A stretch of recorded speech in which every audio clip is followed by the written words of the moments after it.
Assalamualaikum warahmatullahi wabarakatuh. Perkenalkan, kami mahasiswa Universitas Sriwijaya jurusan Pendidikan Fisika angkatan 2018. Baiklah, di sini kami akan menjelaskan tentang efek rumah kaca.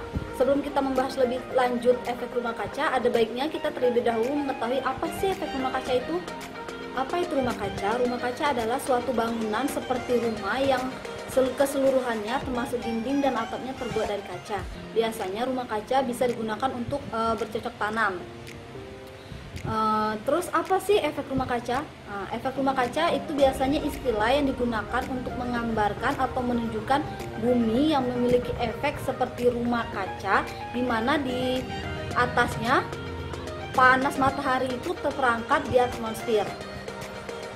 Dapat kita lihat di gambar bahwa itu merupakan suatu ilustrasi seperti apa itu rumah kaca.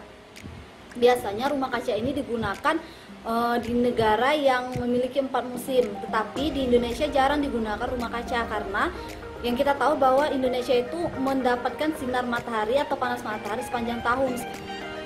Baiklah, selanjutnya yang termasuk dari gas-gas rumah kaca, yang pertama yaitu ada uap air atau H2O dan kontribusinya 36-70%.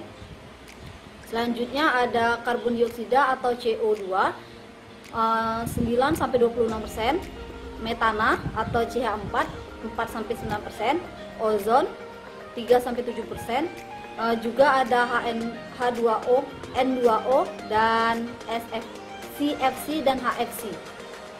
Selanjutnya aku menjelaskan apa sih penyebab dari efek rumah kaca itu. Yang pertama itu ada penebangan hutan dan pembakaran hutan secara liar.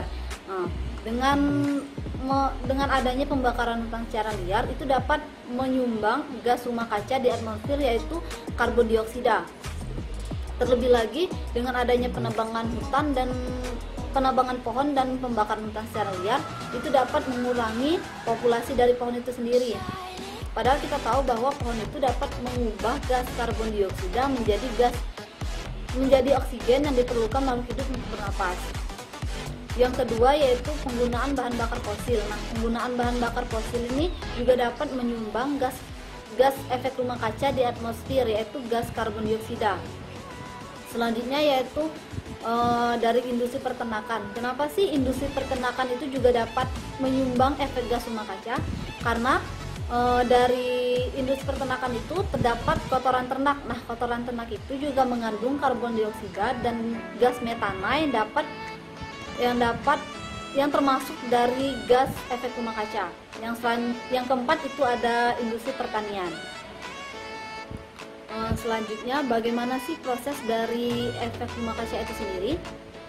Kita tahu bahwa atmosfer bumi itu terbagi menjadi 4 lapisan, yaitu troposfer, stratosfer, mesosfer, dan termosfer. Sinar matahari yang dipancarkan bumi tidak semuanya sampai ke bumi, karena seperti sinar alfa, beta, dan gamma itu akan terserap habis di lapisan 3 teratas, yaitu termosfer, stratosfer, dan mesosfer. Kemudian yang sisanya akan diteruskan ke lapisan troposfer. Nah, setelah sampai di bumi, sebagian dari sinar matahari tersebut akan diserap oleh bumi dan sisanya akan dipantulkan kembali dalam bentuk sinar inframerah. Nah, apabila di atmosfer itu terdapat banyak gas efek rumah kaca, maka sinar inframerah tersebut akan terperangkap di atmosfer dan itulah yang menyebabkan naiknya suhu permukaan bumi. Halo semuanya, saya Andre Gassi. Saya akan melanjutkan penjelasan dari teman saya, Amartya Anida Kholki, terkait efek rumah kaca. Kita ketahui bersama bahwa efek rumah kaca sejatinya dibutuhkan untuk menjaga suhu bumi ini, supaya perbedaan suhu antara siang dan malam tidak terlalu besar. Namun, efek rumah kaca yang berlebihan akan memiliki dampak dalam kehidupan ini. Nah, di sini saya akan menjelaskan beberapa dampak dari efek rumah kaca. Kembali ke slide.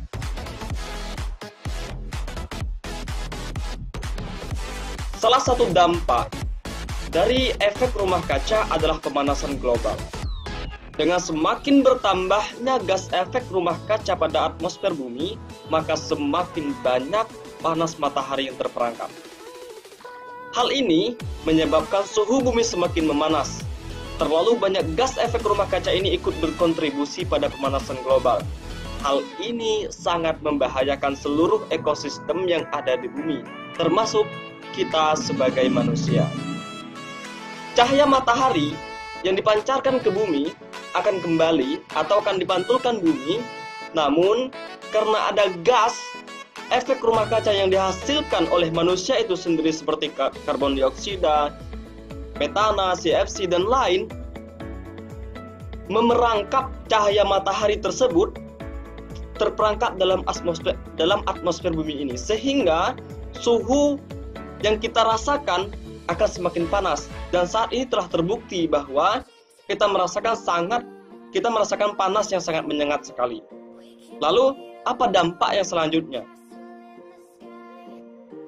Dengan adanya suhu panas yang terperangkap di dalam bumi ini, hal ini akan menyebabkan secara tidak langsung mencairnya es di kutub. Jika es di kutub mencairnya lapisan es di kutub menunjukkan curah hujan dan angin kencang akan lebih dahsyat terjadi. Dan cuaca panas serta badai salju kian ekstrim. Hal ini disebabkan oleh mencairnya lapisan es di Greenland dan Antartika dan berpengaruh terhadap kestabilan arus laut dan pola aliran udara di seluruh negara. Nah, dengan mencairnya es di kutub, secara otomatis air akan bertambah sehingga permukaan air laut meningkat dari sebelumnya. Kita lanjut.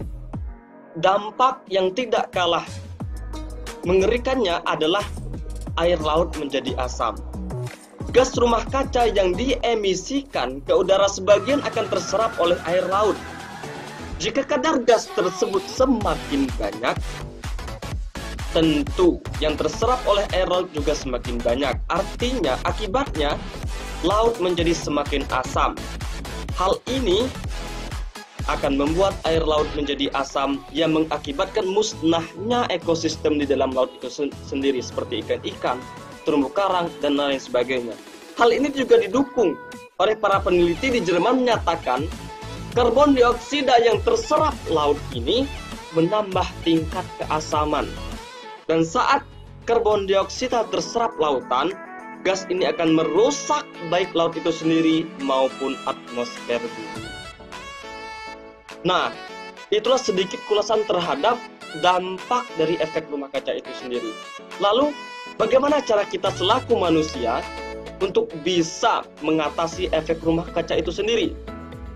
Setidaknya, mampu mengurangi terjadinya efek rumah kaca. Ada beberapa upaya yang dapat kita lakukan. Yang pertama, menciptakan dan menggunakan bahan bakar ramah lingkungan. Kita ketahui bersama bahwa sekarang mulai bermunculan teknologi seperti motor, mobil yang menggunakan listrik. Hal itu merupakan salah satu bentuk upaya untuk mengatasi efek rumah kaca. Dan yang kedua, menghemat penggunaan listrik. Ini jelas sekali. Karena kita ketahui bersama bahwa kita seringkali terledor akan penggunaan listrik secara berlebihan. Hal ini akan berdampak pada kehidupan kita sendiri, yaitu meningkatnya efek rumah kaca. Oleh karena itu, mulai saat ini, bagaimana mengupayakan penggunaan listrik secara sehemat mungkin. Lalu tips yang ketiga adalah menghemat penggunaan kantong plastik. Kita ketahui bersama bahwa Indonesia merupakan salah satu negara penyumbang sampah plastik terbesar di dunia. Oleh karena itu, hal ini akan memicu terjadinya efek rumah kaca. Oleh karena itu, jika kita ingin berbelanja, segera mungkin untuk membawa tas belanjaan kita sendiri tanpa menggunakan kantong plastik dan lain sebagainya. Nah, itulah beberapa hal yang dapat kita lakukan untuk mengatasi efek rumah kaca. Setidaknya bisa mengurangi efek rumah kaca itu sendiri. Mungkin hanya itu. Saya Andre Gassi dan teman saya Amartya Aninda Kholki. Terima kasih atas perhatiannya. Saya akhiri, wassalamualaikum warahmatullahi wabarakatuh.